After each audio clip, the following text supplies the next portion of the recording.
Hello everyone, this is Buck. Hope you're doing well. I'm certainly doing well. I just got done finishing Ad Astra. It's a visual novel by Echo Project, as you can see on the screen there. But anyway, the story is really something. Like, I really enjoy this series. It took me 3 days to get through, and that was just with consistent playing. Like, I didn't play for 24 hours straight, but my point is that it took me 3 good days of just playing this and doing not much else to get through the novel. And let me tell you, it is a journey, and it involves fields, and it involves Roman history, and it involves big sexy Bara Wolves, as you can see on the screen. It involves a very sexy jackal that literally will sleep with anything. Let's just be clear there. That jackal, those are smoldering bedroom eyes right there, as you can see. The other wolf in there, I'll get into all the other characters later down the road, but I'm just saying, I love the artwork. It is also fantastic. It really brings out the characters with their personalities and just the way that they go about things, and also just the people that worked on this project are really something. So I really just wanted to commend them for all their hard work, and just pointing out something that needed to be pointed out. It's clearly a work of love from Echo Project, because they clearly put in the time and the effort and getting the artists involved and getting writers involved and just getting everybody together to make this. And also, I can't imagine how easy or hard it was to get programmers to make different files for different systems, so that you can play it, you can read through it on Mac and on your phone and on Linux and on Windows, and just so many different mediums that you can enjoy this particular franchise. And so I've put in the doobly-doos down below, the names of everybody. You can look it up on Google. Google doesn't really like you putting links to other things and other sites that you can literally just click and go, because they want you to stay on YouTube. So again, that's why it's not a direct link. It's just you can copy and paste and go from there and have fun. Just do your thing. But anyway, if you're a furry or a member of the LGBTQ community, then this novel is definitely going to be up your alley. But quite frankly, if you're on this video, you already know what you're in for. You're looking for them sexy wolves. Sexy wolves. You're looking for a big Bara husbando. It's not gonna lie. But yeah, but don't. If you're not there for that, if you're not looking there for the sexy, don't let that be a turnoff, because you can indeed skip past those scenes, and literally the story is worth getting through regardless, because just the chemistry that the different characters have with one another, just the flair of the text, and just the way that the political drama and drawing from Roman history and Greek history and Egyptian history, and just melding them together into this literal fantastic you will be feeling things. You will be crying manly tears. I did. I'm not gonna be feeling bad about it, because it was really awesome.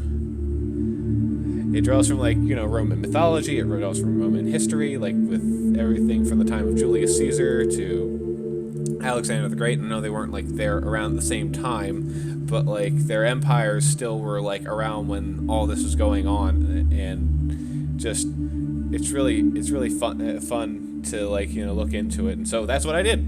It's now I'm telling you about it. Also, as I'm going through this, if you notice any inconsistencies that I put in there, or if you feel that I misinterpreted something that I found while looking online, and I'm sure I did, leave a comment down below. Tell me what I got wrong. I need to learn, and I need your help. So any advice, or if you feel that the quality of the video wasn't up to what you were wanting, I'm hoping that with this new setup that I got, that it's at least going to be pretty good, because I've got a new mic, I've got a couple other things, I'm recording with new software, and hopefully there will be no technological mishaps throughout this video, but we will see. We're going to get through this together. But yeah, anyway, going to our first fantastic character. It is Marcos, aka the Human. you get to name him. And if you don't name him, they give him the name Marcos. And so I'll give you the... So even that is a hint as to who this character might be inspired by, because literally, the Marcos means Mars, and so... Literally, there's this whole...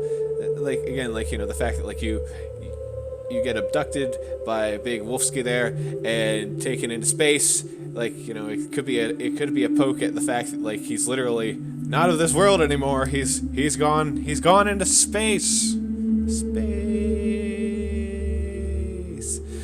And then he was possibly inspired by Marcus Aurelius, a Stoic philosopher, and he was one of the last great emperors of the five, because there's a point in Roman history where, like, there were, like, where these five were no longer just they weren't genetically related to one another. They were literally handpicked by the previous emperor, and the whole point was that it should be the best qualified individual that takes the throne, rather than the person that is genetically related to the previous emperor, or having, like, essentially, he was trying to get rid of nepotism and corruption within the government. Now, again, like, it clearly probably would have still had some corruptions, because someone may have owed someone a favor at some point down the line. But for these five, Rome seemed to be in, like, a golden age of, like, emperors, where they were actually trying to, you know, improve society and make things better. Also, this artwork is adorable. Not gonna lie. It's just that those two are absolutely adorable together, and I love them. But Marcos, the character, the way he's written, sometimes, like, at the beginning, and it's understandable, he comes across a bit bitchy. He comes across as a bit of an asshole, and, you know, I would probably be an asshole too if I was just randomly taken into space by a guy that I've never met before, and then, you know, expected to just, you know...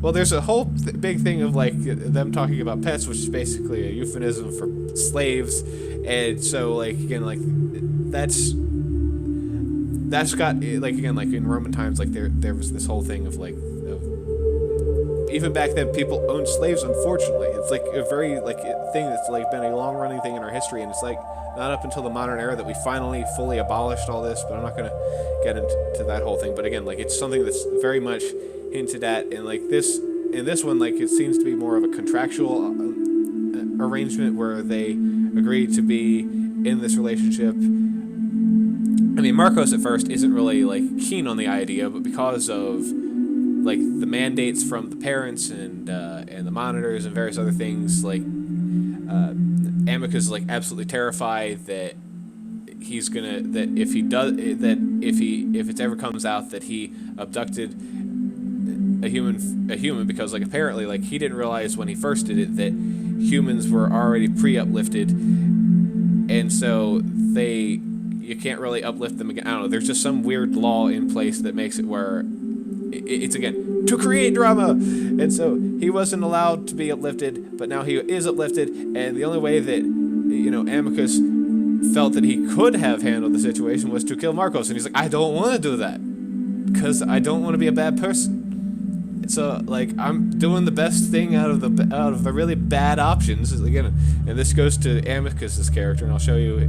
Well, you're already seeing him on the screen, but anyway, I'll get into Amicus next. But anyway, it's just kind of like goes into his character of not thinking ahead. He's very much a shonen protagonist in that regard. So I just kind of love him for that, because he literally, like, he's very much like a seat of your pants type character, where literally you never know what he's going to do next. He does not, you know, consult others about what they may want or need, and that, again, causes more drama between these two, because, again, Marcos is usually the one that ends up having that happen to him, and it pisses him off, and it probably would have pissed me off too, so I get it. But he also suffers from a different disorder that was popularized by some guy in his mother's basement called isekaitis, which is literally he's not accepting the fact that he's in an isekai. Like, that's the other thing that I kind of find funny, is, like, he's like, nope, this is a dream, and I probably would have, again, done that too. But it's just like, you know, like, maybe if I, like, you know, pinch myself, or if I put my hands over my face, like, and, like, I'm still breathing, then this is clearly a dream. It's not a dream. It's not a dream for you, Marcos. I'm sorry. You're in an isekai anime. and you're just gonna have to deal with all of the husbandos fawning over you. It is what you do. And but anyway, like, you know, him also acting like an asshole kind of comes across because of, well, specifically Marcos acting like an asshole also comes from the fact that it's basically the Roman Republic / Empire, and so there's a lot of politicking involved, a lot of people backstabbing each other. Yet no one's saying what they actually think because they have to creep up this persona of grandeur and just, like, you know, trying to be PC. They have to say the right things, they have to do the things that the people want, and they also have to make it where they don't show any vulnerabilities because someone could use that against them. And so that's just something that I found really fascinating, like, that comes across in the series. And anyway, going to Amicus, big boy, big, thick Bara boy. And anyway, his name, like, we're gonna go into Amicus' name next. It means friend. Also, like, you know, like, it's how we use today amicable arrangement, a friendly arrangement. You got Amicus briefs. Boy, does this boy have some briefs. They're briefly on throughout the entire series. You can't even tell half the time. My phone going off. Anyway, but yeah, no, like, it's just, I just find it interesting, like, how the name Amicus has so many different meanings in Latin, and, like, you know, like, our modern legal system has, like, amicus curiae or amicus curiae, which are essentially means friend of the court, and it's literally like a third party, someone that's not actually in the court to,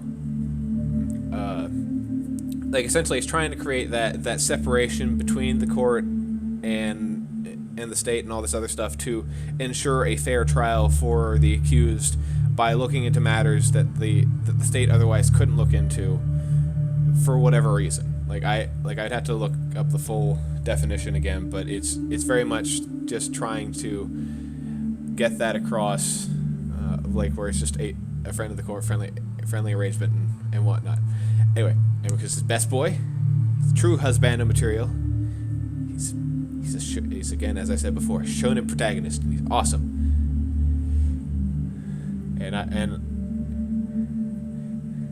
And like, I just love how much he likes to snuggle throughout the thing. He's very huggable and snuggable, and he's one big floofy boy. And anyway, Amicus, due to being in line for the emperorship of Ad Astra, is kind of duking it out with his brother, and this definitely fits in with the Roman creation myth with Romulus and Remus, where the two brothers were, like, you know, they grew up together, they were raised by a she-wolf, and that's also, like, kind of interesting to me that the two that are fighting over the empire are both, like, again, like, it's also a wolf empire, which is kind of like that whole Roman thing of, like, the Romans see themselves as wolves. They, like, you know, because, like, wolves are, like, the top of the food chain in Europe, and are, like, highly respectable and fierce, and just, and to me, like, him and his brother Cassius, like, are constantly, like, at odds. Like, they're two sides of the same coin. He wants to be more progressive and having, like, the republic, like, the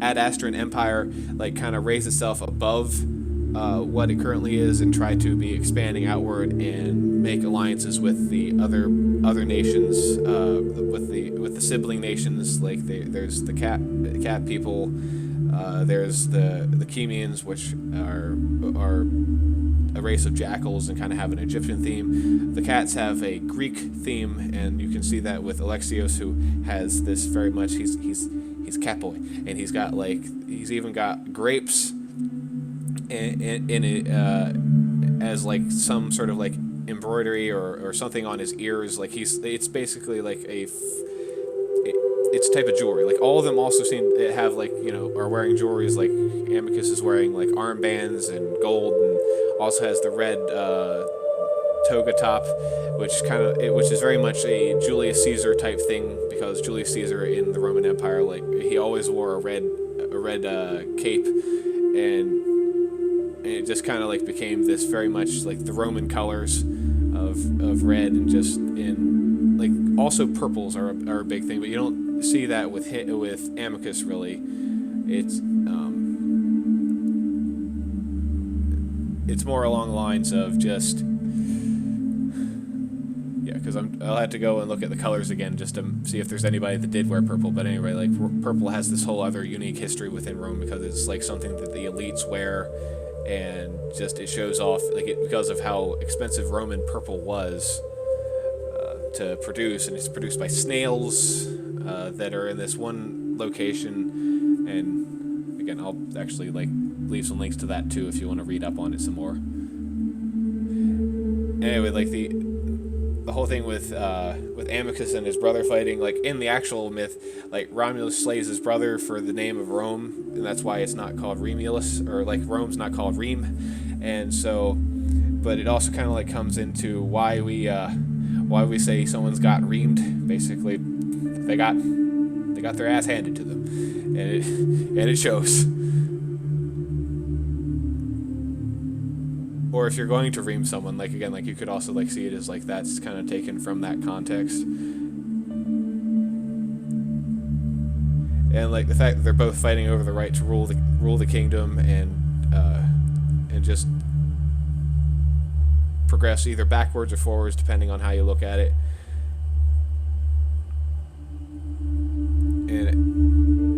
And also, like, the other way that I see Amicus, because I watch a lot of anime, is that he's kind of inspired by shonen protagonists, like Goku or Luffy or Naruto, or like any of the ones that like they're stubborn. They're not the brightest tools in the shed, but my God, they are endearing for the simple fact that they do have a heart of gold, and Amicus definitely has a heart of gold, and it's just like it's really sweet. But at the same time, my God, he can sometimes be stubborn to a fault, and it's just express yourselves. Like him and Marcos both have this thing of like they don't communicate well, and like they can like that's the whole them growing in a relationship is that they need to talk about their feelings and what the other is thinking and actually approach like, and that's like like it's trying to teach a lesson of like how actual relationships work, which is you're not just you now. You are with this other person. You need to tell them what you're thinking, why you're thinking it, and not just assume things. Like there's another thing of like in the story like that you see like that the characters just assume the motives of the other person rather than asking them, hey, is this actually what you're doing, or am I just presuming? And so like sometimes you're like when you're reading you're like, oh God, just communicate, talk to one another, damn it. But yeah, because of him being a shonen protagonist, he eats a lot. He eats a whole heck of a lot. So your human character, better be ready to support this big level of hug, because he is going to be needing like bucket loads of food. I'm talking like it's not on like Goku levels, but it's definitely on Luffy levels of the amount of food that has been eaten. And so like you gotta just ask yourself like how many plates are gonna be stacked up, and how long are you gonna be spending in the kitchen preparing for? Yes, luckily in this one you have servants, so you could probably, and they're robot servants, so even better. So you can just kind of approach them and say, hey, I need some food for my wolf, because literally he's eating me out of house and home right now. Like, I don't understand. Like, no wonder they have a population control on this thing, because if every wolf eats the amount of food that this guy eats, I guarantee you, like, that is why they have to keep their populations lower than humans, because humans eat a lot, but they don't eat that much. They don't eat anime levels of food. And next up, we're going to the most, like, again, his name literally means vein. Cassius in Latin means vein. So he literally fits this thing to a T, or at least that's the persona he gives off to everyone, is this vainglorious asshole that literally is entitled.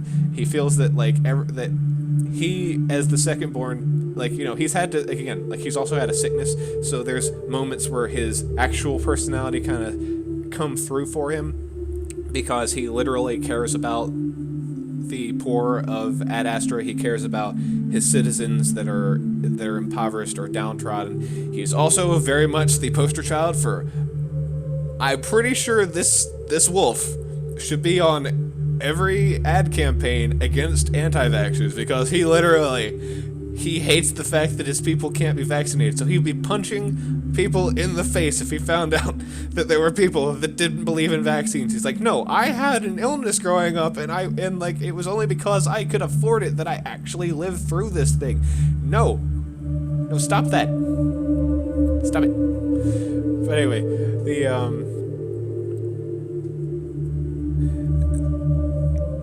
he's very much the embodiment of the ancient Roman take on Romulus, like, because of the two brothers fighting, and him wanting to name the city, like he's kind of like seen throughout the thing as like a false emperor, or like the one that like kind of just is taking advantage of the fact that like the kingdom is in this kind of dire straits with like needing a leader, and so like with Cato like having the trials and him doing everything to like politic his way through things,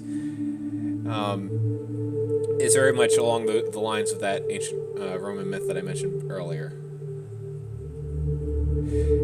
He also kind of gives off like that persona of the people, like even though he has like views that like is of the Roman elites, like where he thinks that, you know, that because of him being an elite, he should be taken seriously, that you don't disrespect him in front of him, that he doesn't see you on the same level as him in a lot of the interactions that you have with him, and it's unknown whether that's like what he actually thinks or if he just feels that's just the way he has to act in front of you, because like when he gets drunk he acts quite a bit differently, and he's more like, you know, low-key, lovey-dovey, slightly, especially with like Alexius, because they're definitely lovers. Like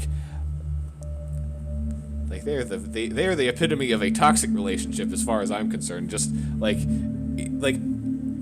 Cassius loves that cat to the point where you're like, the cat is literally trying to kill the Empire and you still go with him. Gosh darn it.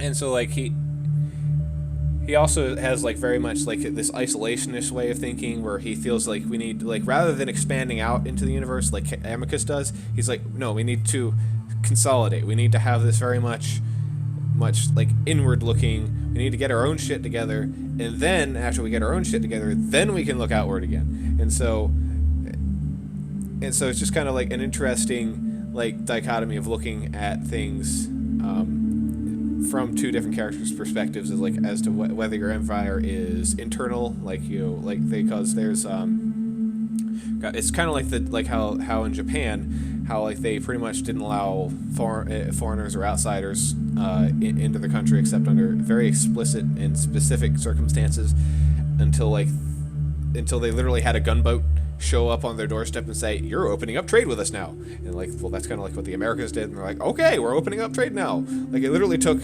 a gun pointed at them saying, you're opening up trade to open up trade. So it's like, again, like two different perspectives of looking at things.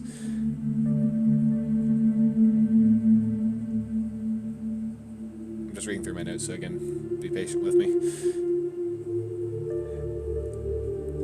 Also, like the triumvirates, which are in this setting, a triumvirate is the elected officials. It's like kind of like this almost equivalent to the Senate or governorships, and essentially it's the groups of people that are risen up from the people. But like in actual terms, like a triumvirate would be very much what happened with Julius Caesar and Crassus and crap, who was the third guy? Anyway, there were like three triumvirates that happened like during the Roman era, where essentially like they were just consolidations of power to work within the system, and so literally Julius Caesar like was kind of like a product of the circumstances that were happening in the empire, where not a lot of stuff was able to happen because there were wealthy landowners that owned a large portion of the Roman countryside, and they had a lot of people that were enslaved under them working on these plantations. Again, like history seems to constantly repeat itself, because like it's very much the same thing we saw with the South in the United States.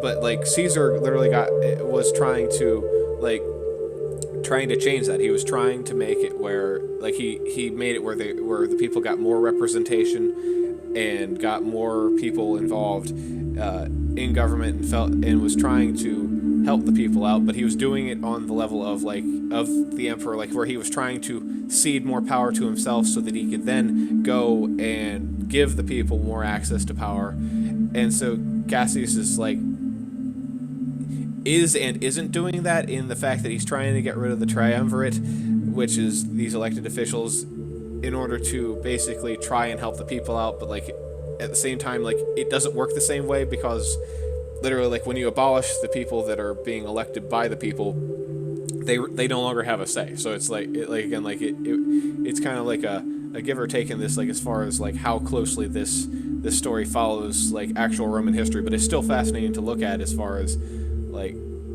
how the different powers and the government and the politicking kind of go.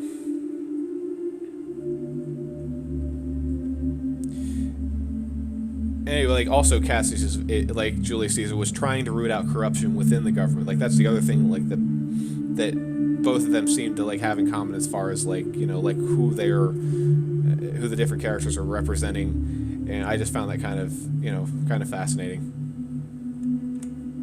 Next up is Our Lady Virginia.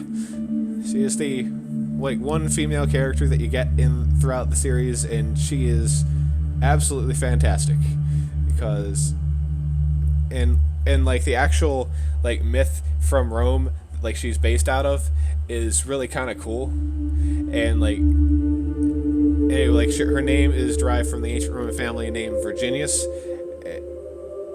and it's probably derived from the Latin word Virgo, which means maiden, or virgin, because virgin in the name kind of goes hand in hand. And according to legend, Virginia was a Roman girl who was killed by her father in order to save her from seduction by a corrupt government official known as Appius Claudius Crassus. And like this is like at the point in Roman history this was like they had literally like, so again, like this story kind of flips it on its head, where they're still in a time of kings where where there is an emperor, there's like a person that is supposed to be ruling over the people. And so like this is kind of doing a lead up to the time without kings, because like the whole Roman legend and myths and all that involve the Roman Republic overthrowing their kings, and they don't like kings. And that's the other reason why the whole thing with Julius Caesar trying to cede so much power to himself led to this whole crazy, like, you know, like that's why the politicians and the Roman people didn't really like him, because in a lot of ways is because he was trying to make himself a king. And again, both Greeks and Romans have this thing where like representation is supposed to be from the people. It's supposed to be like, you know, one vote, and like you kind of have a Socratic dialogue where all sides kind of talk until the best ideas are put forward, and you reach out. Anyway, so essentially, like during this time, this Claudius Crassus guy, he was very much a corrupt politician. He tried to force Virginia to marry him, and then again, like it led to them overthrowing like this corrupt group of politicians to ensure that like the time of kings doesn't return. And so like her character very much kind of fits into that, because of what Cato eventually does, where he forces her to marry him. And so like again, like it seems to be an homage to that legend that happened a long time ago. And anybody that reads will like, you know, like I hope that you know, do the research too. But like that's just kind of like something I find fascinating, is when the people writing take inspiration from actual history and mythology and stuff like that. And Virginia as a character she's very much a plotter. She plans things out. She tries to ensure that, like, you know, that she is always on the right side of whatever. She doesn't care who's in charge. She really doesn't. She just wants to be in a position of power to ensure that like the empire is maintained, and that, you know, she has a role in the government, because again, she's a female, so she's been taught by her father from day one to never trust men, like, and to like always assume that everyone is out to manipulate or get an advantage over her. So she's always trying to be that one step ahead and get an advantage over them. And and she's also very particular about times and time management and keeping, you know, a schedule. So like her brother Amicus especially is like absolutely terrible at keeping a schedule, and it just runs her up the wall, and it's kind of hilarious seeing their interactions. She also is very much on the level of like she's trying to be the caring sister where she tells her brother to watch his weight, even though he's all like Amicus has like this weak spot for anything sweet, like sweet candies, sweet he seems to like jawbreakers. Like I don't know, they look like they're this purple thing, and you'll see it in some of like the fan art, and it's just kind of like almost like a jawbreaker, but I don't know if it actually is or if it's just a sucker. I don't know. Like it's one of those things, because it could even be the Ad Astra equivalent of a red hot. I don't know. I just know that he likes sweet stuff, sweets. Actually, I'll probably have to end up doing a video like on actual Roman like desserts and stuff that he might actually enjoy. Let me know if you think that's kind of cool in the comments down below. But yeah, let's see if there's anything else in my notes.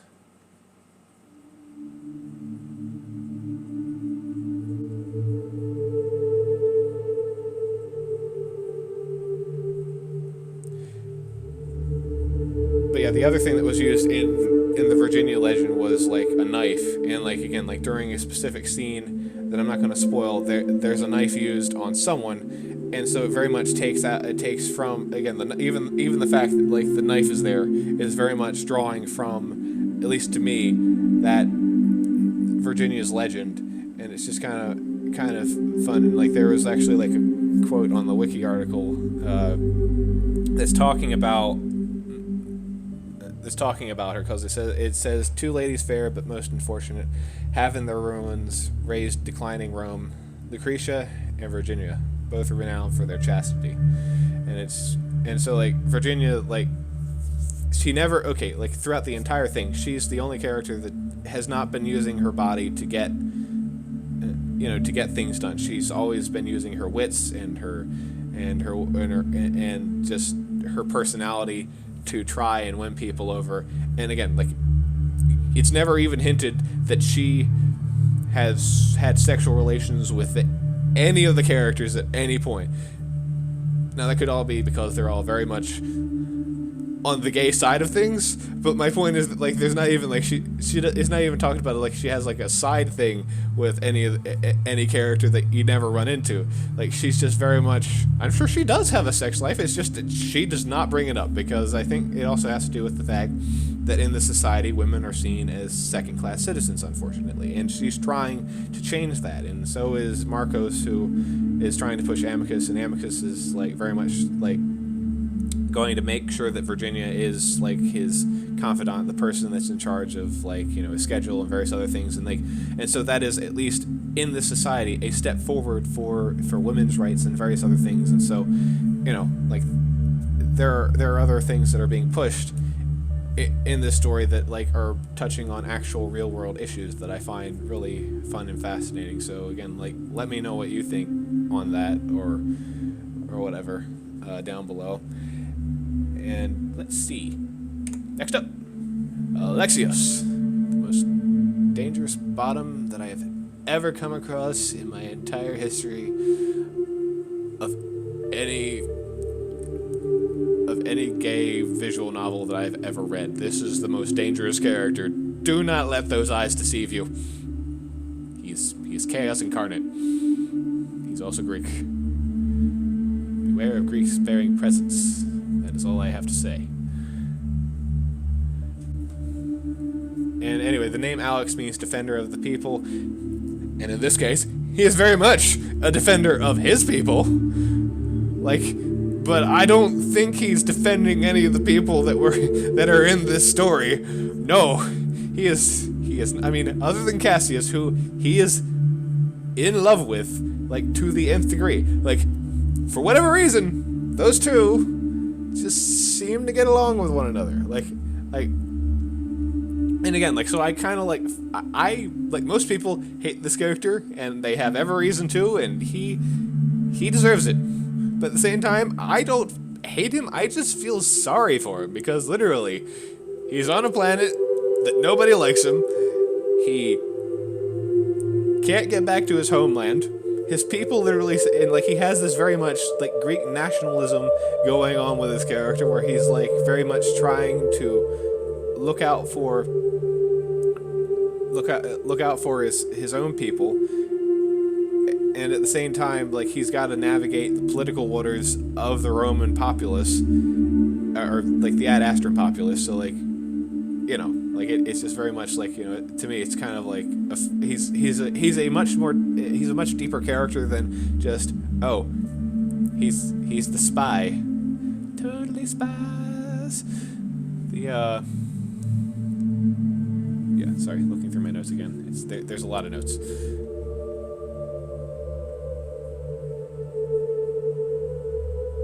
Also, like, because of his name, like, he kind of, like, he is and he isn't an homage to Alexander the Great, because Alexander the Great was very much, like, he was this great warrior that, like, in general, like, and he marched his men all over, the Mediterranean and all over Asia, and conquered his way through so much.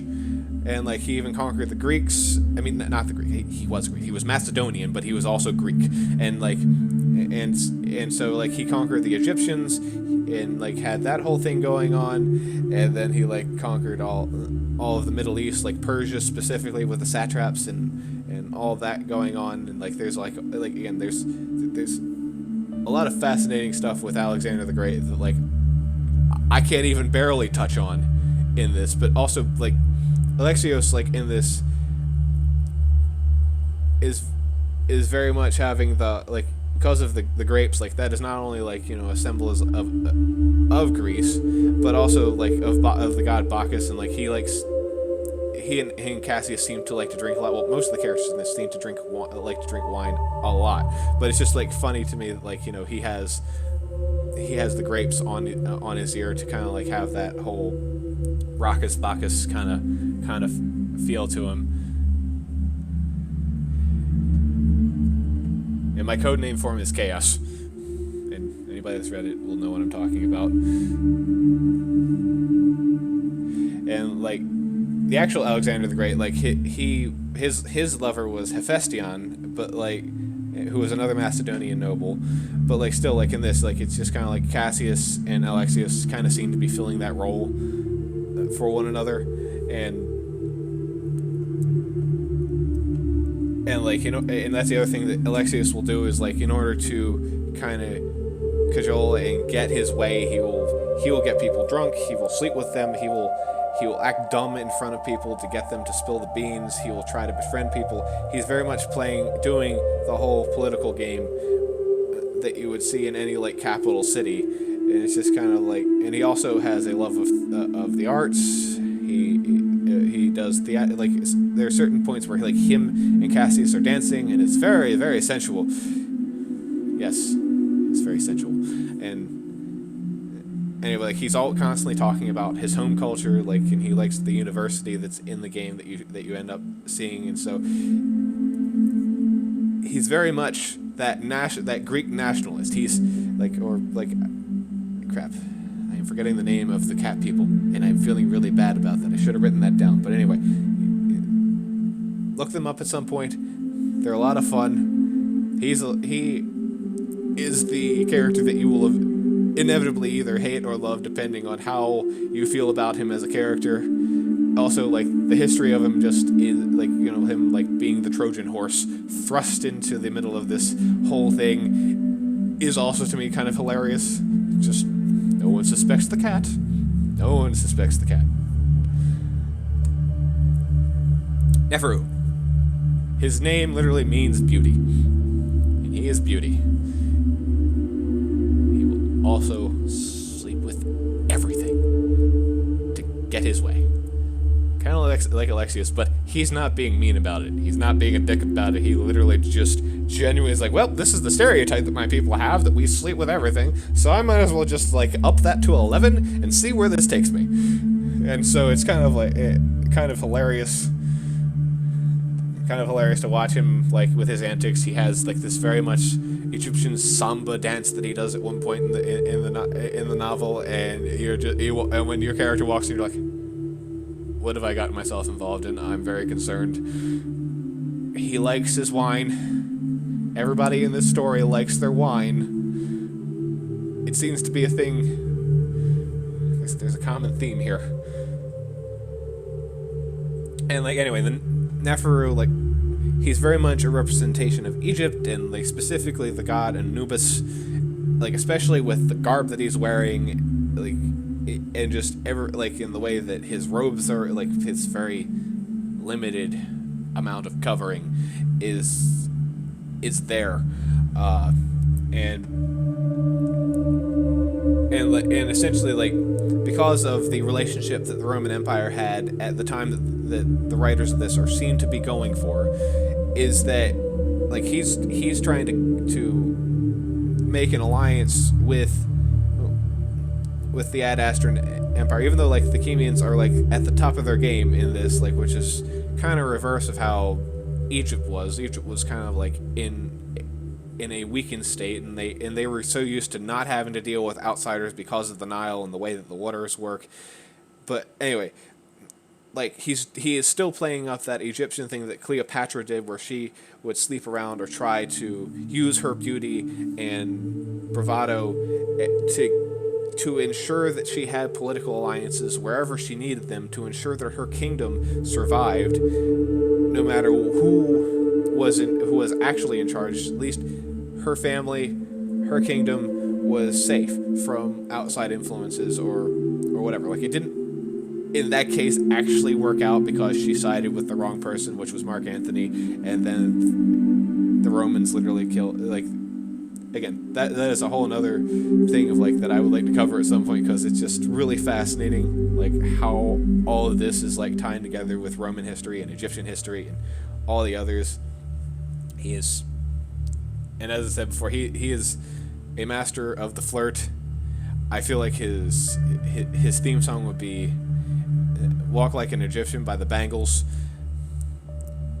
Like, he's the very definition of sweet and sassy.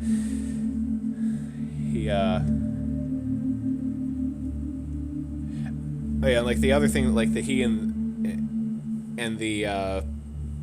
Alexios's people would have in common is, like, it's because at one point Alexander the Great, when he conquered Egypt, like, he kind of took on the role of a pharaoh. So, like, even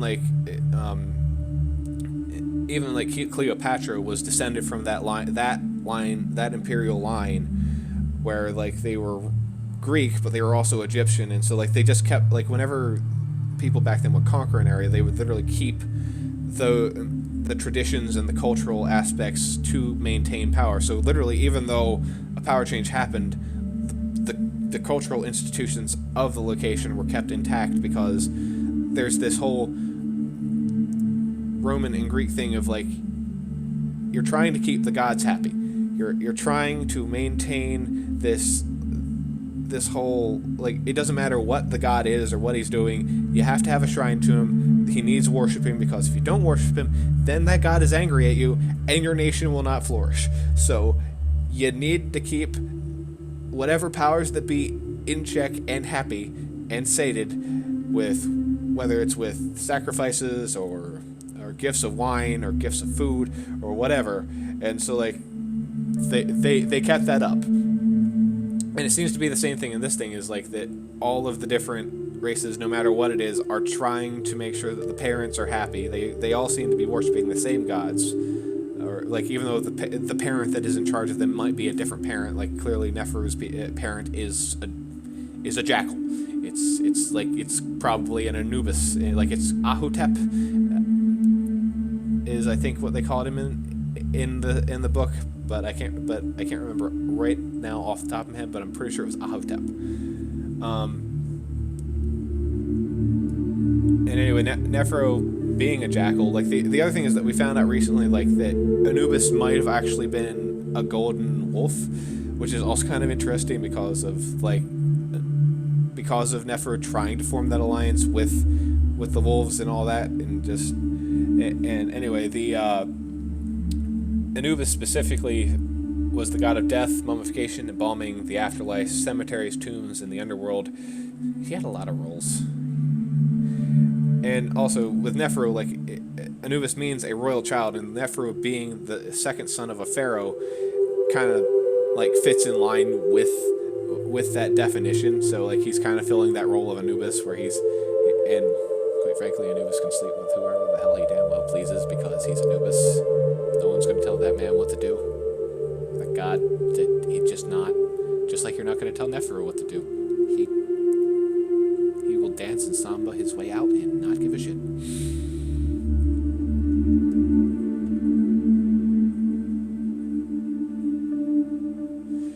So yeah, that is our Neferu. Next up, Big Daddy Kato. Big crazy Daddy Kato.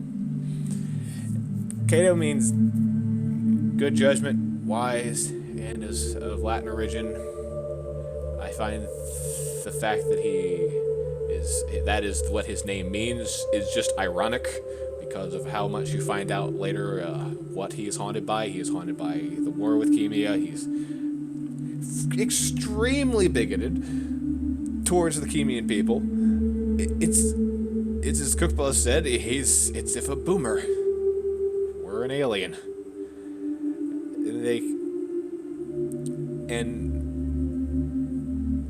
And so literally, like, anytime he has any interactions, like he kind of even says it at one point that he's tolerating, but he doesn't like them. Like, he's like, I tolerate you, but even my tolerance has its limits. And he also could have been inspired by Cato the Elder, or Cato the Younger, but he also was inspired by Crassus. That like his personality is very much inspired by how Crassus acted with the Virginia myth, because of the whole him, getting drunk on power, wanting to take absolute control, the whole thing with him forcing Virginia to marry him, like all those things just kind of coalesce into this mishmash. Also, he doesn't the whole Cato, both the younger and the older, didn't like corruption. They didn't like specific, like the type of corruption they were talking about was seeing the Hellenization of Rome, like where it was getting a lot of influence from Greece, and they saw that as a bad thing because they felt like they were losing their own culture. And so literally Cato kind of fits that as well, because he doesn't want to make the alliances, because he wants to keep the whole Ad Astran society kind of very much internal, like not wanting to lose the cultural, what made, in his opinion, Ad Astra a great place, and being a proud wolf basically. But also he's crazy. Let's see.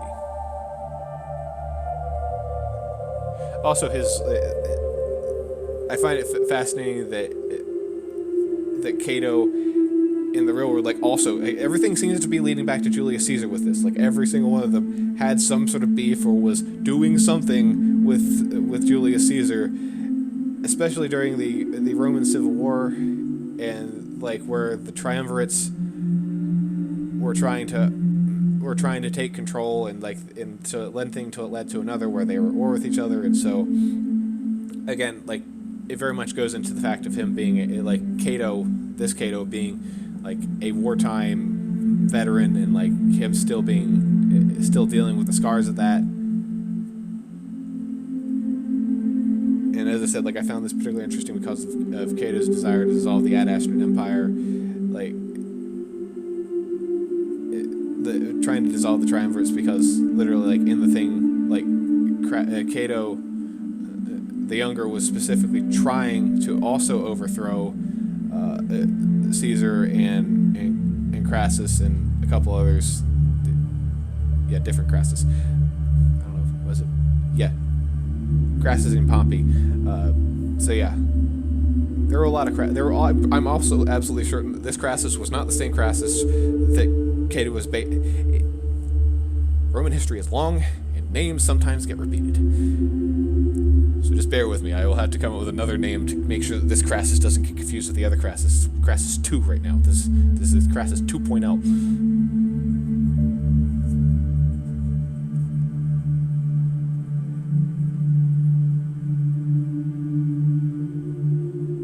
it also comes down to the fact that, like, with Cato, like, it's kind of like that whole overthrowing of, like, in the Virginia myth, like, them overthrowing the role of kings, and because he's basically setting himself to be emperor, like, when they kill, after they get done dealing with Cato, there's this whole thing of, like, you know, at some point in the future, Amicus eventually just like, he does, yeah, pretty much would be abdication at that point, but, like, it's more along the lines of his entire family just turns over, like, control to the Ad Astran people and allows them to have more of a democratic republic. So, like, they're, like, it's doing the reverse. Like, this is basically playing out as it is the time of kings, and they're going into a Roman republic, which is, like, was kind of like the golden age of the Roman Empire, where the Roman people had representation, the people were able to, you know, have a lot better, you know, life expectancy, and, like, even back then, like, when the Romans were at their peak, people were able to live to, like, 60, 65 on average. Like, the people that were in the Senate, usually, like, they were in their 60s when it was going on. So, like, it's just really fascinating, like, that even, like, you know, how big lifespans were, or how long lifespans were back during the Roman times, like, during their golden ages, because they had Roman, like, that's the other thing that you see in this. You see a lot of things with the Roman baths, and just, I mean, it's an excuse to have eye candy, but that is, I will take that. I will take eye candy. It's wonderful stuff. Ah, yes, we're now on the monitors. They're, and I've kind of, like, put on the slide here. I also have notes on my own screen that's off screen that I'll read through at some point, but right now I'm just going to read off the fact that they're clearly inspired by Eastern dragons and the Watchers from like Judeo-Christian type, like, mythos and legend and religion, and the way that, like, they kind of interact with the world is very much how, like, angels interact with the world, where they're responsible for enforcing laws that were handed down by the parents. Like, they have a code that they have to stand by. They're not really supposed to interfere in matter-of-fact affairs. Like, they're more along the lines of being hands-off, but still trying to fulfill and ensure the will of the parents. They only seem to be interested in those deemed worthy by the parents, and very dismissive of anyone else. Those who try to contact the parents without it being the will of the parents often will find the monitors attempting to mock or toy with them if they do not dismiss it outright. Which basically, it's essentially, if they dismiss you, they kind of become very much a demon at that point, because, like, they'll toy with you, they'll mess around with you, mock you, they'll, especially, like, you'll see this whenever Cassius tries to interact with him, because they see him as a false emperor. So, like, they literally, like, will not actually communicate with him on a level that is equal. They just kind of toy with him and play with him and just treat him like insect or whatever. And so, like, that's literally what Cassius sees them. He sees it as, like, a vile apparition or a demon or something that is there to, like, haunt his dreams. And so, again, like, it's kind of like speaking back to how in religion, like you see it, like, you know, good angels versus bad angels. And so, like, which ones were, like, on which side, like, which one, like, in, like, there's even a thing called the other that you, like, I forgot to make a slide for it, but I'll just talk about it here. Essentially, there are the parents, and then there's this other that, like, the parents are fighting against. So it's kind of like that. It's taking a little bit from Manichaeanism, where they have this duality, like these dueling gods. Like, there's good gods, or there's a good god or gods, and there's an evil deity, and so, like, because, like, there's this whole, like, philosophical argument of you can't have good without evil, but, like, the way that the monitors and the parents interact, like, they're not always fully benevolent. Like, they're doing things for their own ends. So literally, I don't know, just, like, sometimes, like, even like what is supposed to be good for the universe comes across as an asshole, or just as this thing that like that you're like, you kind of wish they would be more benevolent than they're being, but they kind of see they kind of like have their own agendas, and like everything in this game, like in this novel, has an agenda. There's always something looking to get something out of something, and so that's just another thing that you just eventually like. That seems to be how the world building is going. Is just you just kind of have to work with it and hope that eventually Marcos and Amicus will either find a way out of the situation that they're in, or they're just going to have to accept things as they are. And so like it gets into this whole free will debate that never really gets resolved, like in my opinion. But again, like there's a whole thing with how like the parents like give you a choice, but in all honesty, like you don't, like the choice isn't really a choice. It's kind of like, well, it's either this happens or this happens, and the thing that and if it doesn't happen, then you're dead. Wow, what a choice. But yeah, the word, I'm just gonna go and read off what a watcher is. Just like it in Hebrew, it means awake or watchful. Those who are awake, guard, watcher is a term used in connection with biblical angels. Watchers occur in both plural and singular forms in the book of Daniel. And it was written during the 4th and 2nd century BC, where reference is made to their holiness. The apocryphal book of Enoch kind of refers to both good and bad watchers, with a primary focus on the rebellious ones, so essentially the fallen angels. But anyway, I just found that kind of like particularly interesting, like how much the monitors kind of fit that to me. But you can tell me in the comments down below what you think on that, whether you think the monitors are a good fit for angels, or if you think that they're something else entirely, like a jinn, or like, you know, like the genies of Middle Eastern folklore, if there's like an Indian equivalent, or if there's something in the Chinese pantheon that I am not aware of. Because I definitely see, because of it being a dragon, like this monitor, at least taking the appearance of a dragon, there's clearly like a celestial dragon type thing going on here that could also be seen. But I'm not as well versed in Chinese history, so I didn't feel comfortable going fully in depth on something like that, and I'll probably do some research and do an update at some point or something. But yeah, tell me down in the comments below. Lastly, I don't have a picture of the parents because they're never seen. They're just the cosmos. So again, it's just a big slide. They're interdimensional beings. They almost kind of had, to me, a chthonic thing they have kind of like this chthonic level to them, because they do body horror a little bit, which is kind of like, you know, like it kind of like makes you think whether they're all good or not, but like they're definitely working on a different level of, like, it feels like the empathy isn't there, or at least the empathy that they are showing is as much as they are able to show as interdimensional gods or God, because like again, like there's this whole thing of like them being separate but the same, and so like it's kind of like a both, like they're both many and one at the same time, and so like it kind of like reminds me of how things work in the Cthulhu mythos, but also like in the Hebrew Bible and in the Christian King James Bible and various other ones. It's just, there's also very much I'm forgetting the philosophical,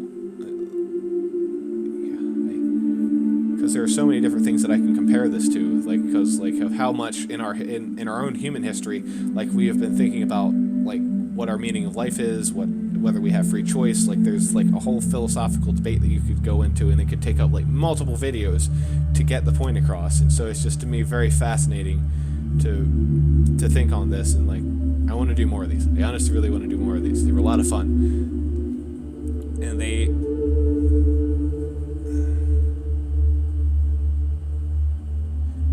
But yeah, like as I said, described it like there are a cacophony of voices being separated and formed into new things, and the original souls cease to exist, and as an individual entity. But as many speak as one, those who follow the parents have a similar choice as that found in the Christian faith. You either follow the will of the parents or you cease to exist. Which, again, like, that comes down to the whole, is it really a choice, like, with the parents? Because, like, they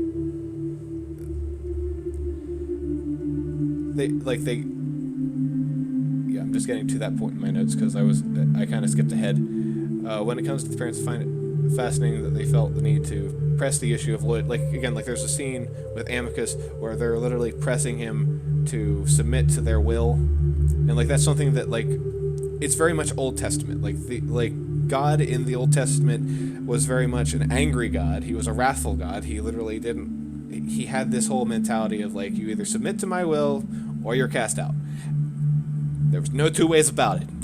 You didn't. And so, like, that's where a lot of, like, that's to me, like, why a lot of people, I feel like, are turned off by religion, is because you're not really getting a choice in the matter for your eternity. It's like either you submit to God or you're cast into hell. And I'm like, wow, what a choice. Like, of course I'm going to choose the first one. That's mostly out of fear, not because of any real devotion or love or anything else. So, like, again, the reason I'm getting even into the religious debate thing here is because of the way that the parents react to Marcos and Amicus. They literally, like, in a way, they almost, like, try to strike fear into him by, like, saying that if you do not go inside and do what we ask you to do, then Marcos dies right here. And of course, because Amicus loves Marcos, it's like, you're not giving me a choice. Also, I would have done the thing you wanted, but you're literally being a dick about it. Like, I'm really, like, again, if they had just not been dicks about it and just said, yep, we'll heal him, I'm pretty sure Amicus would have come around on his own, because they fulfilled their end of the bargain of being, like, the things that he worships and believes in. Like, if you worship and believe in something, it should do something for you. Like, that's the give and take, at least from how I understood. But it kind of came across as that Old Testament. There's a specific like story in the Old Testament where God and Satan have this whole deal where like Satan says, well, this guy's only worshiping you because you've been so nice to him and you've given him everything that he asked for. But as soon as you take all that away, he's going to break down and not want to worship you anymore, or like he's going to forsake you. And God takes him up on the offer. I'm like, okay, so what you're telling me is that in order to prove your point, you're going to be a complete asshole to this one guy who did nothing to you to make a point. I understand it's a fable, but it's just like that story made God come across as an asshole, and very much, not in line with like what we modernly think of as like how God or whatever divine entity is supposed to react. Like you're because we're also like, especially in the United States, like we have this whole thing of like wanting to hold power in check, or like that's why we have the whole checks and balances, like that no one entity or individual is above another, that we're all equal, like we're on the same level. And yes, like there are various things going on as far as like inequality and stuff, but at least like fundamentally we as a society have agreed that no one entity or group of people or corporation should, in theory, have more power than another and like be able to just take it all. Like, you can win big in America, but you can't take it all. So again, like I know I'm going back and forth, but like this was just one of those things where like this specific situation, like it really like got me angry. I'm like, no, these are not good gods. Whatever they are, yes, they're giving because it's also because you get a bittersweet ending, and I know that there's another one coming out, but it's still, and I'm sorry for going off on a tangent on this one, but this area was just like, oh my god, you're frustrating me. But anyway, that is my take on Ad Astra. Please let me know what you think down below. Congratulations if you got this far in the video. and I hope that I at least was like somewhat informative, and if you don't feel that I was, let me know why, or if you have disagreements with any of my arguments, or if you want to debate, feel free to very cleanly and, you know, calmly debate in the comment section down below. Don't be mean to each other, be constructive, also be willing to take criticism, but like again, like only if it's warranted, just as I'm going to do. So again, take care guys, be safe, and I'll see you in the next video. Bye!